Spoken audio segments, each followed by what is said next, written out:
ont enrichi toutes sortes d'histoires extraordinaires dans une région, qui s'appelle la Provence. Sans doute l'une des régions, la plus riche en terre de mythes et légendes. Des mythes et des légendes, que vous conte, par quelques récits, votre serviteur, récits, contes et légendes provençales.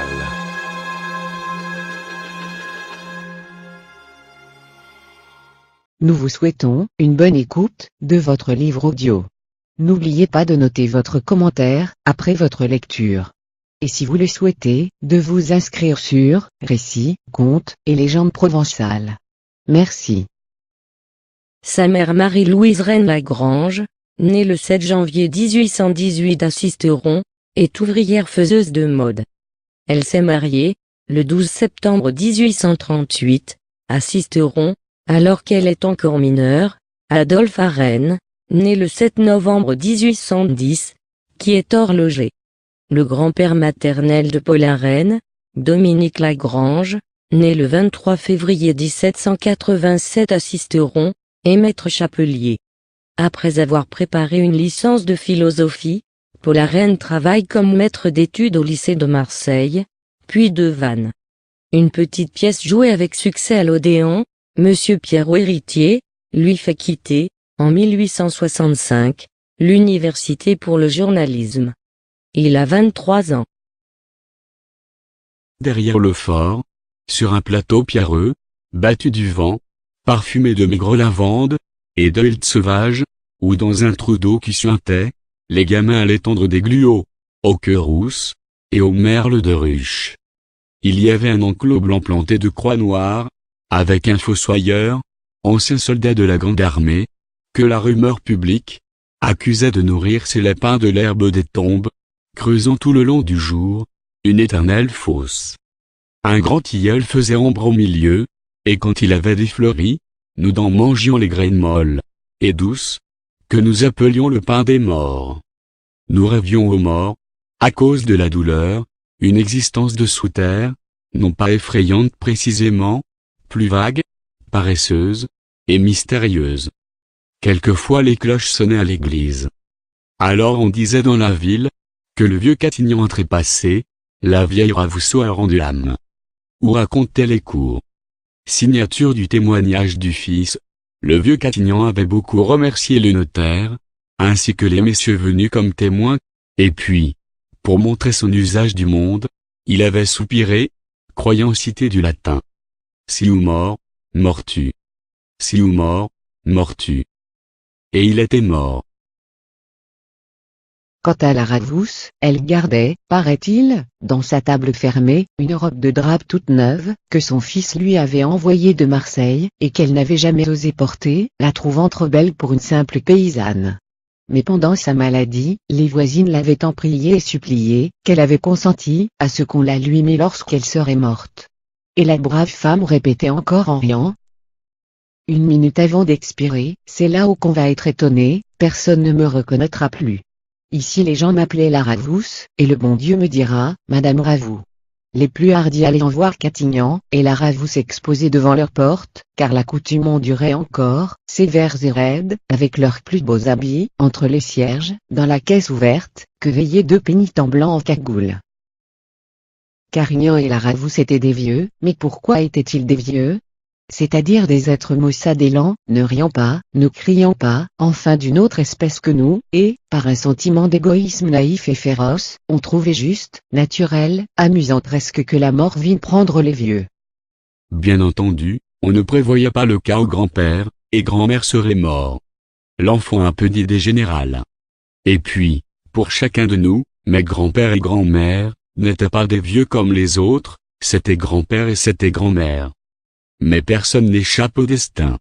Je devais bientôt connaître, à mon tour et avant mon tour, l'amertume des séparations douloureuses. J'arrivais alors sur mes 8 ans, et j'avais une camarade de mon âge, que j'aimais d'une affection enfantine.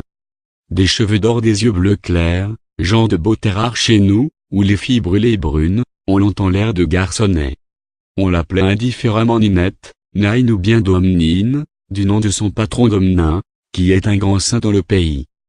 Quand, galopinant dans les bas quartiers, après la classe, nous passions sous la voûte sombre où débouche un antique égout, et que la bande prenait sa course en criant « Homme à la barrette rouge attrape le dernier !»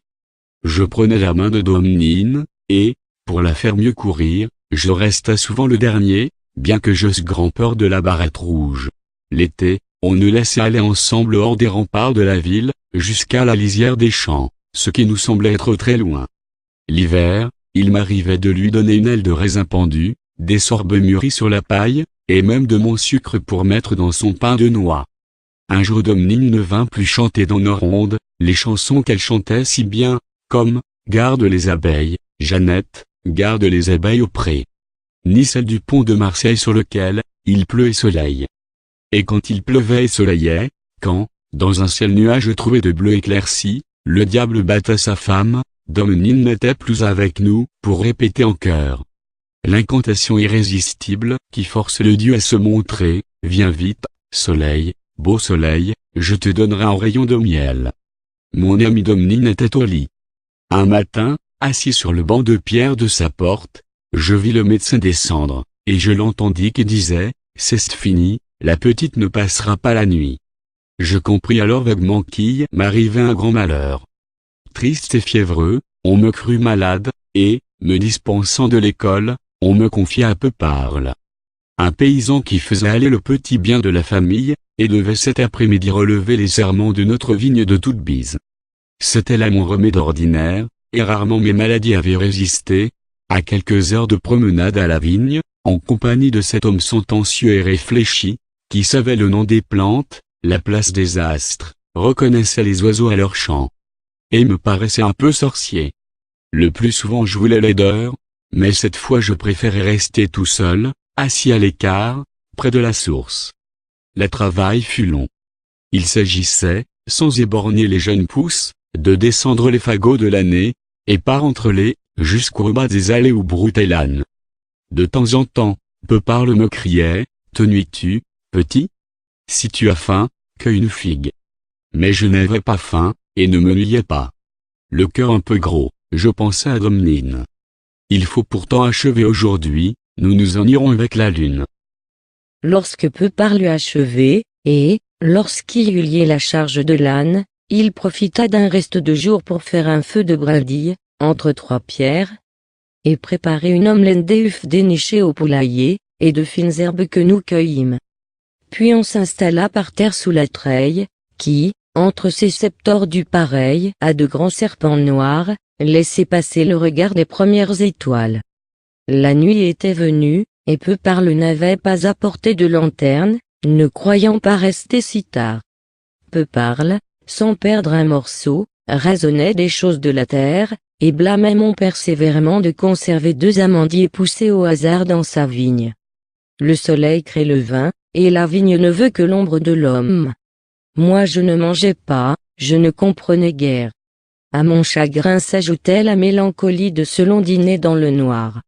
Mais bientôt, dépassant la crête d'une roche, la lune apparut dans son plein, et jeta sous la treille une blanche nappe de lumière, où l'ombre des feuilles se découpait. Comme si la terre se fût éveillée, de chaque arbre, de chaque caillou, un bruit s'éleva. Les rainettes et les grillons entamèrent leur symphonie, et, avec ces 1000 voix confuses, le chœur des beaux soirs commença. Et Peuparle s'était tu. Tout à coup, levant le doigt, il dit, chut, écoute, juste au-dessus de nous vibrait solitaire, un chant de cigale, un chant qui était aussi un cri, étrange, et comme immatériel. Ça, fit, Peuparle, c'est une cigale qui meurt. Et gravement il ajouta, le soleil fait chanter les cigales, mais, avant de mourir, elle chante une dernière fois au clair de lune, parce que la lune cesse le soleil des morts.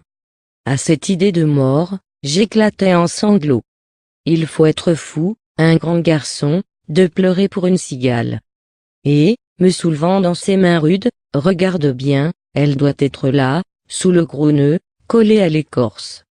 Elle était là, en effet, je voyais ses ailes transparentes, et son corps les brins poudrés d'or. Tu peux la prendre, elle ne bouge plus. Je la tenais entre mes doigts, immobile déjà et si légère, je pensais à Domnine. Je disais, voilà donc la mort. Et pendant longtemps, consolé, je m'imaginais, ne trouvant plus à cela rien d'effrayant ni rien de bien triste, que l'on devait mourir ainsi, un soir de clair de lune, en chantant, comme les cigales.